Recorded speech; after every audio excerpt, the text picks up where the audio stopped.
A yip is terminology that nobody really wants to have associated with them on the golf course. In fact, some of my clients almost ban me from calling them yippers. They just don't like that terminology at all. And a yip is a bit of an odd thing really, because no one's been able to quite distill down exactly what it is, where it comes from and how it affects people's games, because it can affect everybody right through from hitting tee shots with the yips, iron shots, but most prevalent it's probably describing shots of a shorter nature, a chip or a pitch or even a very short putt. And someone that yips the ball, I would describe it as having an involuntary motion.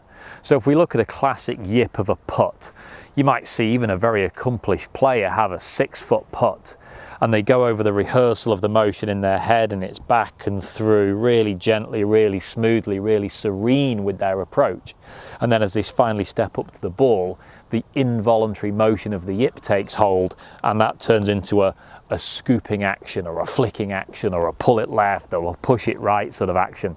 And that involuntary action there, that was not what I intended. I'd intended a lovely, long, smooth stroke that I'd practiced, but that involuntary little flick, that's the yip, and that's the thing that's going to cause people problems. Likewise, we often see it on the short game. We picture this lovely little bumpy shot that lands over the bunker, rolls up nice and close to the hole, and we've practiced it half a dozen times and it's all still feeling lovely, and then we finally get to the ball and it becomes a bit of a scoopy, a yippy action. And there's two main points to tackle, I would suggest here, and one is the physical and one is the mental. The physical is we just have to make sure we've got good sound technique anyway. If your technique isn't very good and then we hammer a load of pressure on top of that technique, chances are that pressure, like water, is going to find the cracks. The pressure will find the cracks in your technique. So if your technique is a little bit back-footed, a little bit scoopy anyway, and then when you pile pressure onto there's no wonder why you get a bit yippy. So the first thing to do is make sure that the physical side of the game is really strong, particularly in those areas where you feel like you get the yips. Second part then is work on the mentality.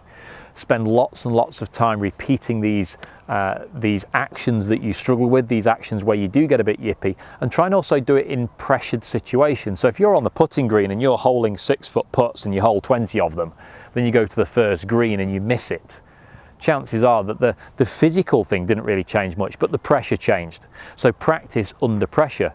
Try and hole 5 in a row before you move on to go and do something different. Try and have a competition against somebody else on the putting green. Make sure you feel the pressure that you're going to play under.